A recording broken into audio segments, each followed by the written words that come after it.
స్థానిక reserve line Ayyappa స్వామి ఆలయంలో శుక్రవారం వైభవంగా అయ్యప్ప స్వామి విగ్రహ పునఃప్రతిష్ఠ సహిత మహాకుంభాభిషేక మహోత్సవం ఎంతో వైభవంగా జరిగింది. ఉదయం శబరిమల అయ్యప్ప స్వామి ఆలయ తండ్రి రాజీవర్ ఆధ్వర్యంలో గణపతి హోమం, కలస తింగల్, కుసం పూజ, మరపాని కలస ప్రదక్షిణ నిర్వహించారు. అనంతరం అయ్యప్ప స్వామి వారి విగ్రహ పునఃప్రతిష్ఠ, అష్టబంధ లేపనం, బ్రహ్మ కలసాభిషేకం, పరికలసాభిషేకం నిర్వహించారు. అనంతరం మహాకుంభాభిషేకం ఘనంగా జరిగింది.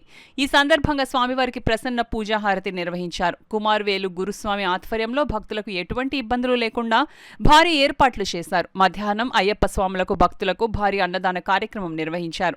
సాయంత్రం శబరిమల అయ్యప్ప స్వామి ఆలయ తండ్రి రాజీవ్, ఆయన కుమారుడు బ్రహ్మదత్తర్ బృందమునకు దేవాలయ నమూనా రూపకల్పన చేసిన కృష్ణ నంబూద్రి దేవాలయ నిర్మాణ శిల్పికి, దేవాలయ నిర్మాణంలో సహకరించిన ప్రముఖులకు వేద ఆశీర్వాదం చేశారు. ఈ కార్యక్రమంలో ఆలయ కమిటీ సభ్యులు చిత్తూరు రవీంద్ర, ఎస్వి సుబ్రహ్మణ్యం, పి గోపాలకృష్ణ, కృష్ణకుమార్, పిల్లి కృష్ణ, కళ్యాణ్ పాల్గొన్నారు. అందరూ కూడా హరిహర సుత అయ్యప్ప స్వామి వారి యొక్క అనుగ్రహాల వలన, గురువు యొక్క ధనపాణి గారి యొక్క ఆశీస్సు వలన మనందరం వృద్ధిలోకి వచ్చి అందరూ బాగుండాలని కోరుకుంటూ స్వామి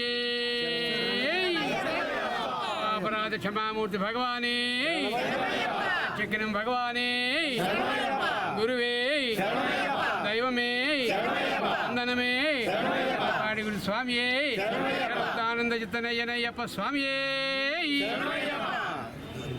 స్వామి శరణం. ఎంతో సాంప్రదాయంగాను, ఎంతో శాస్త్రీయంగాను చక్కగా జరిగింది ఈరోజు ఈ కార్యక్రమం. ఎంతోమంది అయ్యప్ప భక్తులు వచ్చారు ఇక్కడికి, ఎంతోమంది గురువులు వచ్చారు. అయ్యప్ప స్వామి ప్రధానార్చకులు వచ్చి ఇక్కడ విగ్రహ ప్రతిష్ఠ చేసి కుంభాభిషేకం చేశారు. గురువులకి ఇంకా చాలా విచిత్రం ఏంటంటే అదృష్టం, మా గురువుగారికి ఆ గురువుగారు వచ్చి మాలాధారణ చేశారు. ఈరోజు మాలాధారణ చేసుకోవడం, గురువుగారికి ప్రత్యేకంగా పిలిచి మాల వేశారు. మా గురువు యొక్క గొప్పతనం ఇది.